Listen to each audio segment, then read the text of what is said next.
Hello बच्चों, चलिए प्रश्न को देखते हैं। निम्नलिखित सारणिकों के अवयवों के उपसारणिक एवं सहखंड लिखिए। सारणिक है 1 0 4 3 5 -1 0 1 2। यह हमारे पास सारणिक दिया हुआ है। हमें क्या करना है, इसका उपसारणिक व सहखंड ज्ञात करना है। तो सबसे पहले मुख्य अवधारणा देख लेते हैं। देखिए मुख्य अवधारणा क्या होगी, यहाँ पे मुख्य अवधारणा देख लेते हैं। तो मुख्य अवधारणा के अनुसार हमें जब भी उपसारणिक ज्ञात करना होता है तो हम क्या करते हैं, यह देख लेते हैं।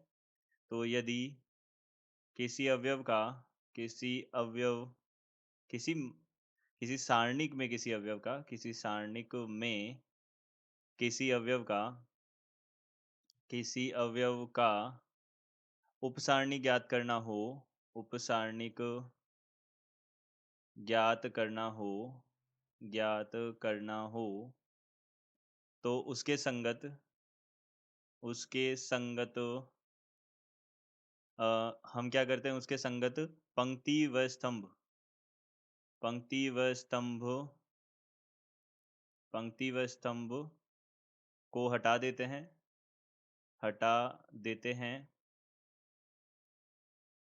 तथा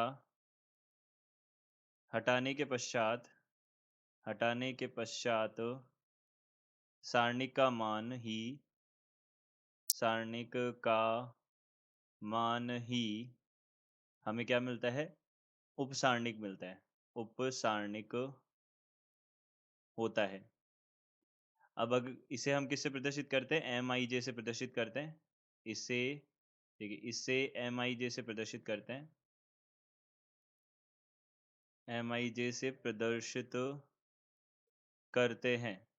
अब देखिए, इसे एम आई जे से प्रदर्शित करते हैं और इसी प्रकार से जो हमारे पास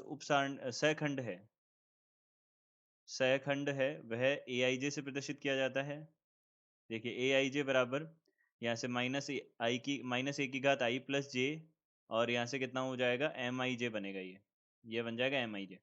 तो इस प्रकार से हम सहखंड ज्ञात करते हैं। तो सबसे पहले हमने यह देखा कि ए जो है यहाँ पे हमारे पास सारणिक वह क्या है, यह 1 0 4, यहाँ पे 3 5 -1, और यह है 0 1 2। तो सबसे पहले हम उपसारणिक ज्ञात करते हैं।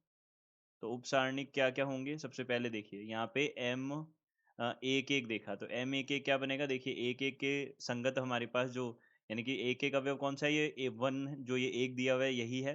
तो इसके संगत हम जो पंक्ति और स्तंभ है उसको हटाया, जो सारणिक बनेगा वह क्या बनेगा, 5 -1 1 और 2। तो यहाँ से 5 दूनी 10, 10 प्लस 1 कितना हो जाएगा, 11 हो जाएगा। इसी प्रकार से एम एक दो कितना बन जाएगा, देखिए एम एक दो बन जाएगा। यहाँ से हमने जीरो जो है यह अवयव, इसके संगत जो है पंक्ति और स्तंभों को हटाया, तो यहाँ कितना बन जाएगा, 3 -1 0 और 2 बन जाएगा। यहाँ से कितना हो जाएगा, 3 दूनी 6 हो जाएगा। अब इसी प्रकार से एम एक तीन जो है वह क्या हो जाएगा, एम एक तीन, यहाँ से एम एक तीन क्या हो जाएगा, एम एक तीन अवयव यानी कि 4 जो है उसके संगत पंक्ति और स्तंभों को हटा देंगे तो कितना बनेगा, 3 5 0 1। तो यहाँ से बन जाएगा 3 5 0 1, यह बन जाएगा। तो यहाँ से 3 5 0 1 का कितना हो जाएगा, यहाँ से 3 हो जाएगा। देखिए 3 का गुणा करेंगे 1 से और 0 का करेंगे 5 से, तो यहाँ 3 बन जाएगा। अब देखिए यहाँ से एम यह हो जाएगा 2 1। तो एम 2 1 के लिए हम क्या देखेंगे, देखिए 2 1 अवयव जो है उसको हमने हटाया, उसके संगत पंक्ति और स्तंभ को हटाया, तो कितना बनेगा, 0 4 1 2 बनेगा। तो 0 4 1 2। अब देखिए इसको 0 को 2 से किया, 1 को 4 से किया, तो यहाँ पे बीच में माइनस का साइन लगाया, तो यहाँ पे -4 हो जाएगा। अब एम दो दो देखा, तो एम दो दो क्या बनेगा, देखिए एम दो दो बनेगा यहाँ पे हमारे पास, एम दो दो बनेगा, ये 5 के संगत पंक्ति और स्तंभ को हटाएंगे तो दो दो अवयव यही है, तो यहाँ पे 1 4 0 2 हो जाएगा। तो 1 4 0 और 2, यहाँ से 1 को 2 से करेंगे, 0 को 4 से करेंगे, बीच में माइनस का साइन, माइनस का चिन्ह, यह हो जाएगा 2 बन जाएगा। अब एम दो तीन देखा, एम दो तीन क्या बनेगा, देखिए एम दो तीन बनेगा हमारे पास में, यह है -1 वाला। तो यहाँ से दो तीन बनेगा 0 1 1 0, 1 0 0 1 बनेगा। तो 1 0 0 1 बनेगा, इसका मान देखा तो कितना आ जाएगा, 1 आ जाएगा। अब एम यहाँ से 3 1 देखा, तो 3 1 देखा तो कितना आ जाएगा, 3 1 देखा तो यह 0 जो अवयव है इसके सापेक्ष हमने किया, इसके संगत हमने पंक्ति और स्तंभ को हटाया, तो यहाँ पे 0 4 और 5 -1 बनेगा। तो यहाँ से कितना बनेगा, 0 4 5 और -1 बनेगा। तो यहाँ से कितना हो जाएगा, 5 चौक 20 और ऋणात्मक चिन्ह आ जाएगा। अब इसी प्रकार से हम एम तीन दो देख लेते हैं। एम तीन दो क्या बनेगा? एम तीन दो बनेगा यहाँ पे एक जो है ये है, इसके संगत पंक्ति और स्तंभ को हटाया तो एक चार तीन माइनस एक, एक चार तीन और माइनस एक, इसका मान देखा तो माइनस एक और माइनस बारह, तो माइनस तेरह बन जाएगा। एम तीन तीन देखा तो एम तीन तीन क्या बनेगा? यहाँ से इस दो के संगत पंक्ति और स्तंभ को हटाया तो यहाँ पे एक जीरो तीन पाँच बन जाएगा। तो यहाँ हो जाएगा एक जीरो तीन पाँच हो जाएगा, यह बन जाएगा पाँच बन जाएगा हमारे पास में।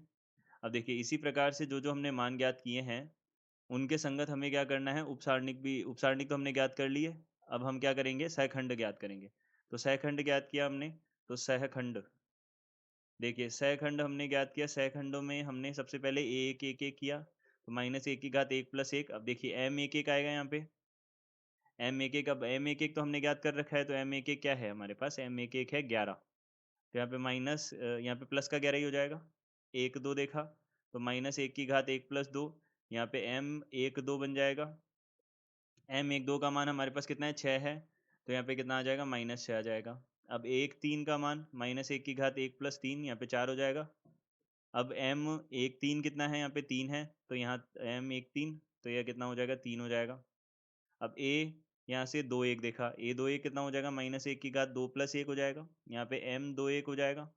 अब एम दो एक जो है वह कितना बन रहा है? यह बन रहा है माइनस चार, तो माइनस माइनस ये प्लस चार हो जाएगा।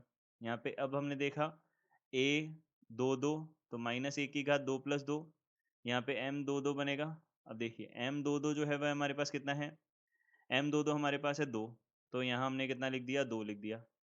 ए दो तीन जो है वह कितना होगा? ए दो तीन माइनस एक की घात दो प्लस तीन, यह हो जाएगा। तो दो प्लस तीन, यहाँ पे एम दो तीन, यहाँ पे देखिए एम दो तीन का मान कितना है?